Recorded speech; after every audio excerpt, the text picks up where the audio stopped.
And I know that you believe adversity is the foundation for success. I do. And my question for you is, what was the hardest time you have gone through as an entrepreneur, and what types of things did you do in that situation to use that adversity to your advantage?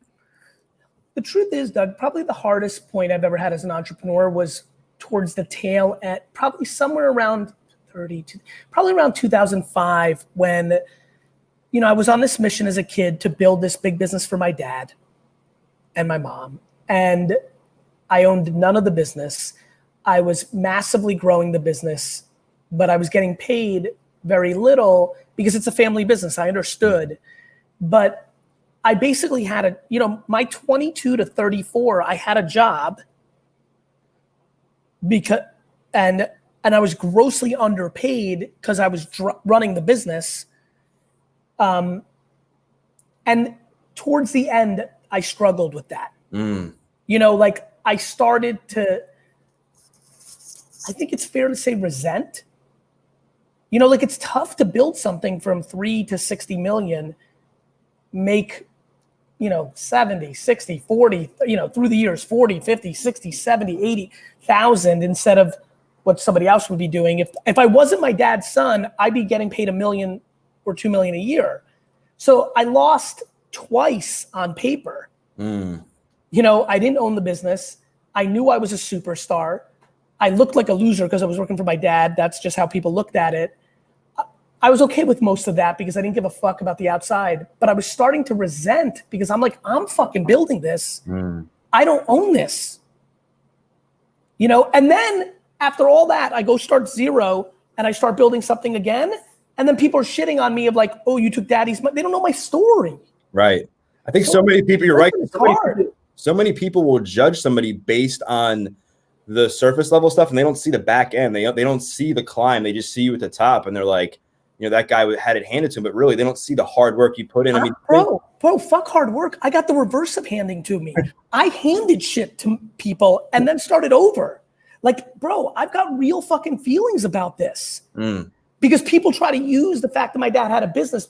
My dad had a $3 million a year business, 3.8 actually, to be fair to him, but it was making $380,000 in gross profit.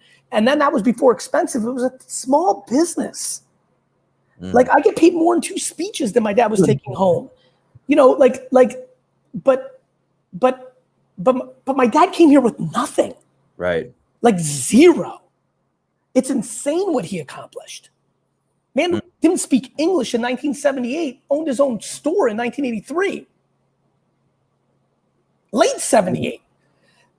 So like he killed it. But bro, that doesn't take away from, like, you're asking me my struggle. My struggle was I fucking demolished it, but didn't get the personal financial value from it.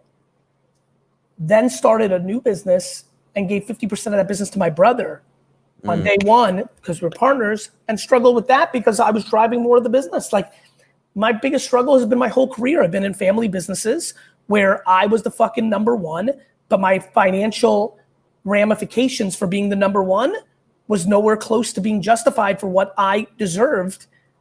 And I'm so grateful for my wiring that I love my brother and my dad more than I care about the dollars. And I was able to get through. And it's all good, but I hate when I'm trying to help people win that people try to throw around that I was handed something, handed something to get to where I got to, when in reverse, I've been handing out and still am here. Yeah. And I think it goes so much into what you do now and how much free content you give away to help other people. And it's what I'm doing now, bro. Right. Bro, I should not be telling anybody about what I believe in sports cards and Pokemon cards. I could be gathering that all for myself. Big shout out to Kahuna, who I just saw in the comments. Patrick, I know you know what's going on with the sports cards because of Anthony. You better get fucking serious. But like, bro, it's my nature. I'm my happiest when I'm giving. Yeah, amen to that. And like the last thing I want to ask on that is, why do you think so many people make their struggles like worse? I believe that like when we hit hard times, we have a choice. So we're either going to use it to our advantage or we're going to make the make matters worse, like, why do you think people just sit in the struggle and struggle even more? DNA, parenting, circumstances, you know, your parents, siblings, and your 3 to 7 best friends, and then a coach or a teacher or a grandparent. Like, there's 17 people that shape you. Right. There's 1 to 17 people that shape you. Who that is a huge factor. I was shaped by my mom, the most positive, loving, supportive, self-esteem building, but with rules and fucking discipline and like no bullshit and no 8th place trophies. I'm the byproduct of that. Then I go into my dad at 14. The guy's completely like lying is the devil and like sucks bullshit out of me from 14 to 8. You know, I'm the byproduct of that. I also like didn't speak English when I'm 5 in Dover, New Jersey. I don't even bring up Dover. We lived there for a year. I always say we went from Queens to Edison. I've always wondered this. I'm like, why don't I bring up Dover? We were there for a year before I went to Edison. It was a quick stop. Is it because I got picked on so much that kids would hand me like, I'll never forget the 4 kids in the neighborhood, 1980. I was 5 and a half. And they're like I remember it vividly right now. They literally forced me to drink this Pepsi can. I didn't want to because I knew something bad because I could feel the energy, but I drank it because I was getting bullied, and they peed in the Pepsi can. Like, you know, I was bad at school. I wasn't good at sports. I lost my entire 18 years of my life. It didn't seem that way because I had a good personality. I was happy. I had friends, but the world wasn't telling me, outside of my little fucking cocoon of my own fucking head and my sister and my mom before AJ came, because he's 11 years younger than me, the world was giving me no indication that it gave a fuck about me. And so for me, it's really easy not to give a fuck because they didn't give a fuck about me first. Absolutely. I love that. And I appreciate your time. One bonus question is, I know a lot of people right now are struggling to kind of break through and get their message out there. Other than content, what would be like one quick tip for people that Doug? Content is how Gandhi broke through. Content is how Martin Luther King broke through. Content is how Hamilton broke through, and Tupac and Jay-Z and fucking Hank Aaron. Like, it's only content. Now, let's double click into that, Doug. For everybody who's watching right now, Ashton and Ozan and Zeke and CBD and Aswam and Gabriel Rodriguez, they need to figure out how they communicate. Is it painting? Is it talking? Like, I can sit here for the last 6 minutes and paint a very vivid picture through my words that fucking hits. A lot of people can't do that. Others can write a fucking poem that will make all of us cry. I can't do that shit. So the answer is content. The answer is what websites dominate this device. LinkedIn, Facebook, Twitter, everything I'm live on right now. And then the variable of success is how you fill it. Like, I can tell everybody right now, being a professional NBA basketball player is a great strategy to make money. Over the next 40 years, if you could be a basketball player, it's a good idea. It's a small team. The TV money is huge. We are all going to see the first $1 billion a year basketball player, probably in the next 20 years, right? Right. It's a good idea. The problem is, are you good enough at basketball? I'm given the right advice. The right advice is content every day as much as humanly possible on these platforms. The question is, can you figure out how to be self-aware enough to figure out which platform and how? Written word, audio, video. And then number 2, once you realize, oh, I'm good on video, do you have anything to actually say?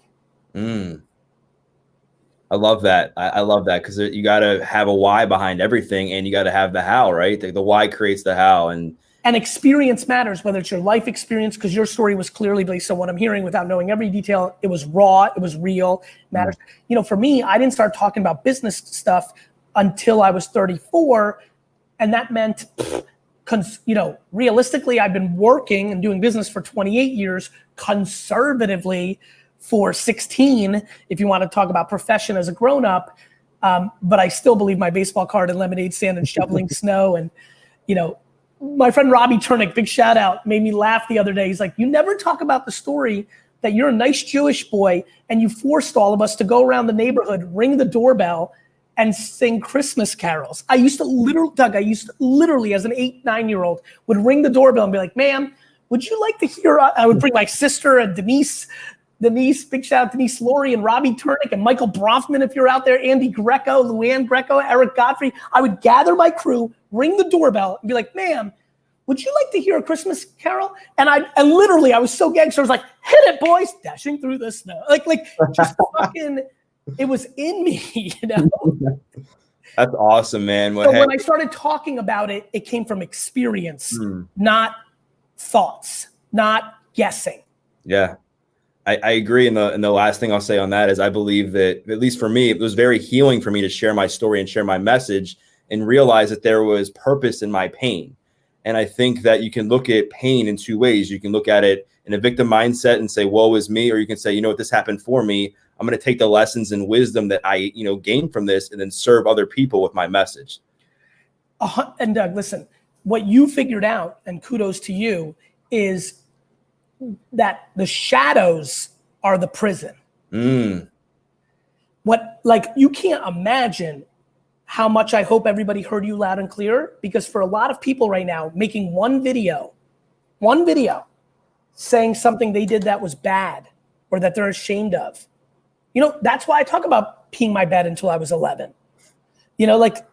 Slowly but surely. Listen, talking about my true circumstance of it's not fun to talk about struggling in a family business, especially when you love your dad the most, So, yeah.